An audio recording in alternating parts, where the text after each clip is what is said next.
Thanks again for tuning back into the channel. The images that you saw at the beginning of the video were taken in Harris only a week and a half ago. The weather was absolutely fantastic. But what I had with me was Leica very kindly allowed me to take the new Leica SL3-S with me to do a review for f-stoppers, but I can also use some of the images for this video as well. And that's indeed what the video is going to be this week. It's an edit, a Lightroom edit of one of the videos, and for me a slightly surprising edit. And you'll see why if you watch the rest of the video. But I've got an announcement to make that is going to be very beneficial to you folks. As you know, this channel goes from photography to reviews to Photoshop to compositing, and I'm very honoured to be a part of an event that's coming up next month, and that is the Photoshop Creativity Virtual Summit. And that runs from the 23rd to the 26th of March. This is a free online event, and if you look at all the instructors that are there, I myself am presenting 2 classes at it. But if you look at all the other instructors that are there, you are going to get such a wealth of Photoshop knowledge and hints and tips. So I would highly recommend, if you enjoy Photoshop editing, to sign up for this, because as I say, it's free. Free event that you can sign up from the 23rd to the 26th of March. I'll put all the details down below, and you can sign up there and watch the classes. If you sign up for the free one, you can watch the classes up to 48 hours afterwards. If you want to sign up to the VIP section, you can see that that's at a remarkably reduced rate as well. And again, the link for everything's down below, but I'll be honest, I would highly recommend this. If you really like Photoshop and you want to expand your skill base, there are lots of classes happening, and you can go onto the website and look at the schedule of classes. And as I say, if you sign up for the free online event, you can watch the classes up to 48 hours afterwards. So I would highly recommend that, and I'm really honoured to be a part of that as well. Check out all the details below. But what we'll do now is we will dive into this week's Lightroom edit and surprising results for me.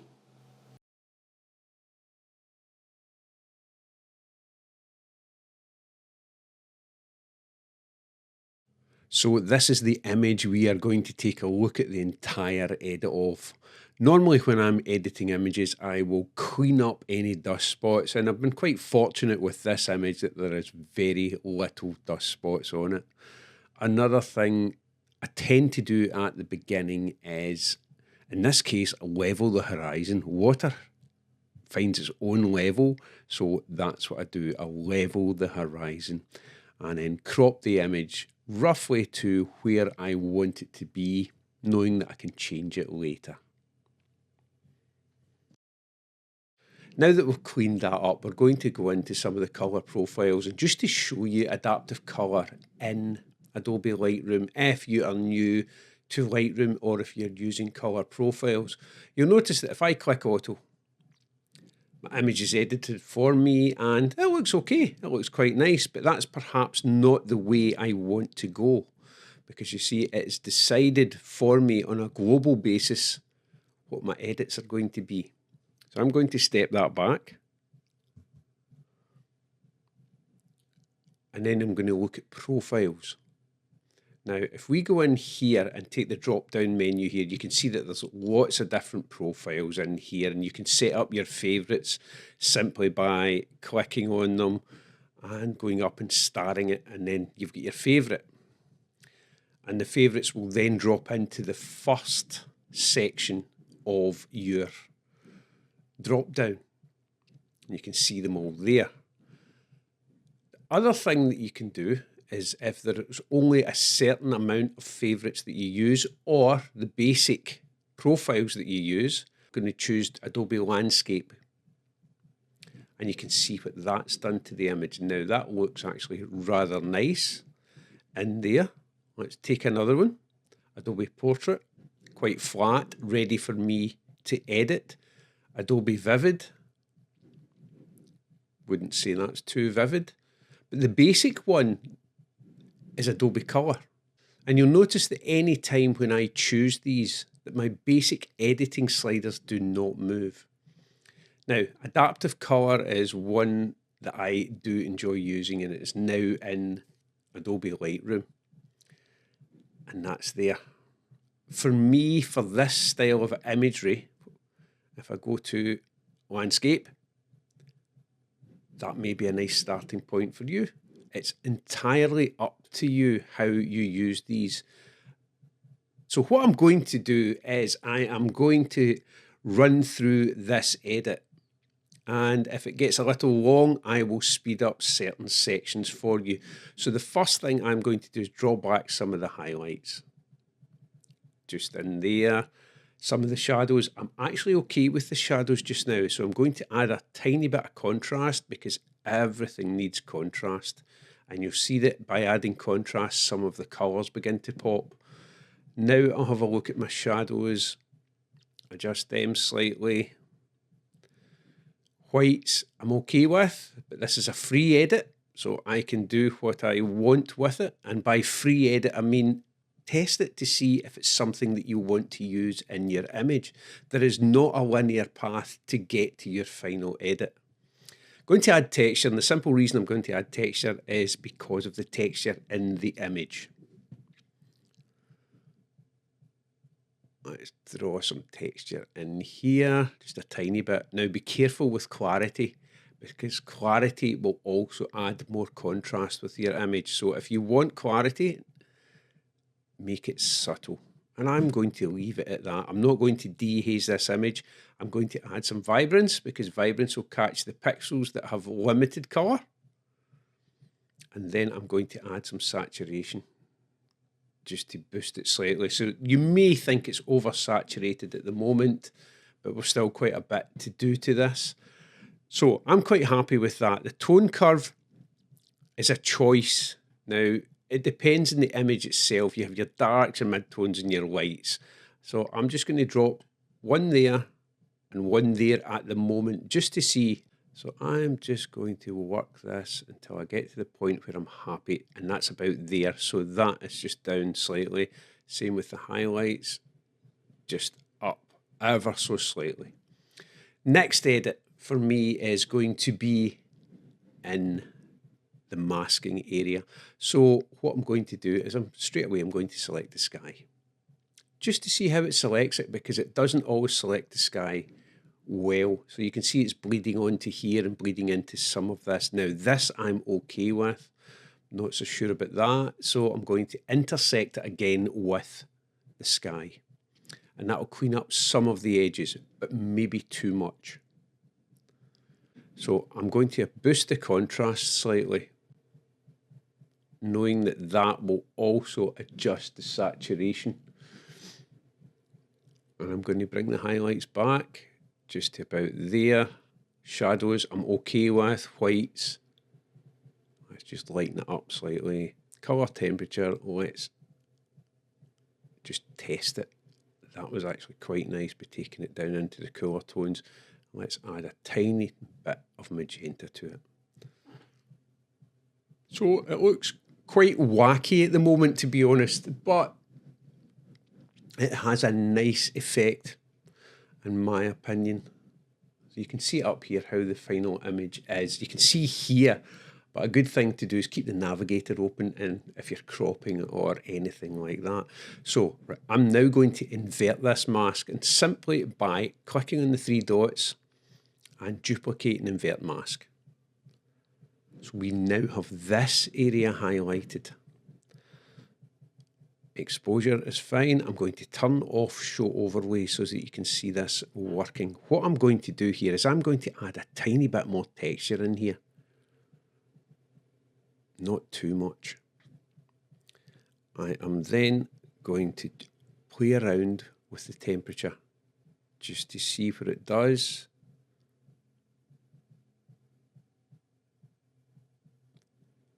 Perhaps to about there. Contrast, a touch of contrast. And what I'm doing is I'm balancing out the bottom half of the image. You can see in here it's just slightly too much now for me. However, I've got to admit, I do like the vibrancy of this. So perhaps I'll bring the saturation down slightly. It's just nice and warm, and it's slightly different from what we originally had. So what I can do now is I can go in and decide where my edits are going to be. Do I want to enhance this area? Do I want to draw back the colours in here? Looking at the entire image, do I like that area there? Do I want to do anything with the warmer tones in here? Do I want to adjust the water? Create a new mask. This time I'm going to go for colour range, and I'm going to select the water. Now, that's how much of the image is selected. So I want to refine that. Draw it back. I don't mind it affecting some of the sky and some of the areas in here. And simply what I'm going to do is I'm going to add a touch more green to it. Just to about there. Not too much. And if I want to balance it, I can add a tiny bit of blue. Go back in and add more yellow, and we get in there. So I'm going to sit a bit there with it now. Do I think that's too much? Possibly it could be, but we're going to look and see what we're going to do with the rest of the image just to see. I do like the vibrancy of it though. It's quite saturated, and it's something that I normally wouldn't do, but I do actually, I'm enjoying it this time. So I'm going to add another mask, a linear gradient this time. I'm going to put this into the sky. Now there's nothing in the sky, so I don't have to intersect it with the sky. If I was taking it down here, I would then go intersect with sky, which would then remove these areas of land from it. But there's nothing happening in this sky, and this is just going to be a subtle edit. Just a tiny bit more contrast to let that light area pop. Add a tiny bit more colour, and that may be too much. So now that it's moving this way, for me it could be too saturated. I may, once I've edited it all, go down and pull back the saturation for everything. But my next edit is I'm going to emphasise these. See the light areas in the rocks? I'm going to emphasise these. Again, class it as a free edit. If I don't like it, it can be deleted. So I'm going to choose a brush for this. And with no masks selected here, I could just go in, simply paint in, and just add areas. And I'll do this quite liberally just for the sake of the video, but I could go in and paint in certain areas and work with that. But within presets, Lightroom comes with presets, and these are the basic ones that it comes with, and you can create your own. I think I've got a video from a couple of years ago with that. You can go and check it out, but check out MD's videos about creating presets. In here, I have Dodge, which is lighting. Now, I'm going to make sure the show overlay is off, and I'm going to simply just take my brush up, and I'm going to paint. And did you see the difference there? If I turn that mask on and off,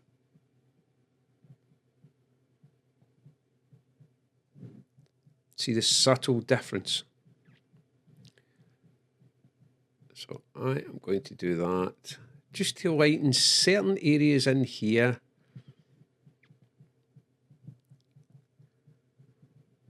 Creating more emphasis for the eyes. In here I have to be careful. So I may make that one slightly different because I want this.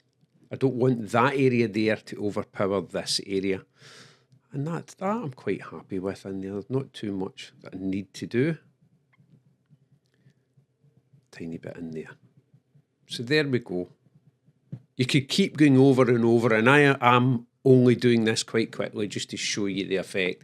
The sky now is beginning to look too Walt Disney for me. So I'll go back and change that. But before I do, I'm going to emphasize some of the areas in here. Now, I'm only dodging, I'm not burning in this image because I'm happy with the darker tones. So I'm going to create a new mask, and I'm going to take the brush, and straight away, so that I can see, I'm going to, it says dodge lighten already for the preset. What I'm going to do is I'm just going to take that up ever so slightly, say 0.7, 0.7, and I'm going to paint just to see. That's very subtle. Yes, I'm quite happy there. So it's not taking my eyes away, and I actually can overpaint this if I want. Now there's other ways of doing this, and I'm doing this with a mouse as well. I would normally use the pen and work closer in there. Right, my Walt Disney Sky is slightly too much for me, although I do like the overall effect for a change, and I'm not one for my oversaturated images. Let's just play around with some of the colours in here. So I'm going to go in and take a colour range. I'm going to select that, so you can see how much of the image that is affecting. I'm going to draw back the saturation just slightly to about there. To about there. That's nicer. And then I'm going to add another one using colour range, and I'm going to play with the blues this time.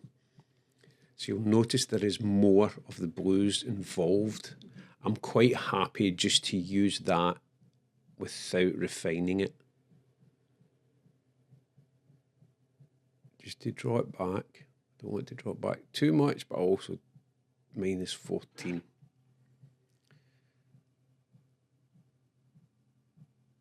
That's okay.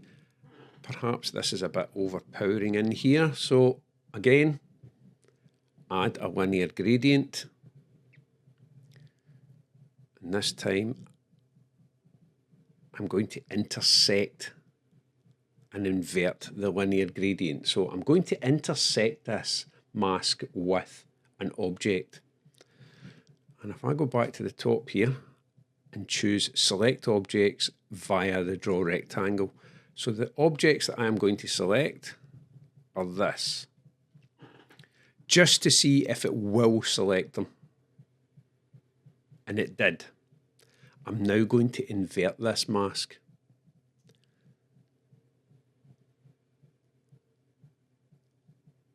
So that they are not selected. I'm also going to subtract using a linear gradient, and I'm going to start here, take that down to there, draw that down to there. And this is simply just to go in and test. Again, free edits. What we're going to do is we're going to pull the saturation back slightly so that it doesn't overpower. As you can see, if I turn that saturation up, let's pull it back slightly, -2. That is actually okay. Again, quite happy. This I'm just going to test. My next one I'm just going to test just to see if I like it. And it's a radial gradient, and I am going to add one in here.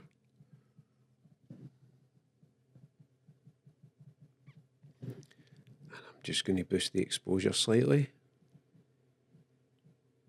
to there. Now that, for me, surprisingly, quite vibrant, and I quite like the colours. I may add one more radial gradient in here.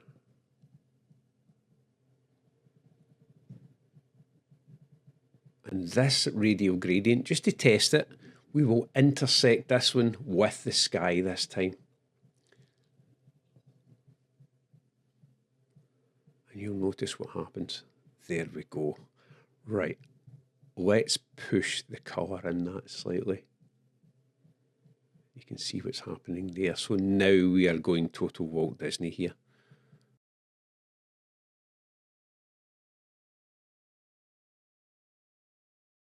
So we have gone from that there to this here in a relatively short space of time. And you can see the colours that I've pulled out. Actually, to be honest, I actually for once quite like the fact that it is oversaturated. But let's just pull back the saturation slightly.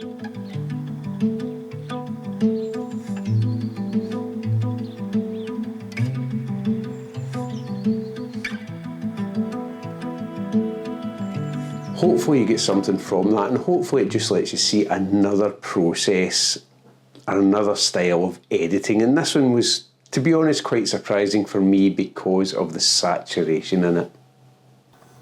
And as I mentioned at the beginning of the video, please jump down to the link for the free pass to the Photoshop Creativity Virtual Summit in March. Thanks again for watching. Take care, and I'll see you in the next video.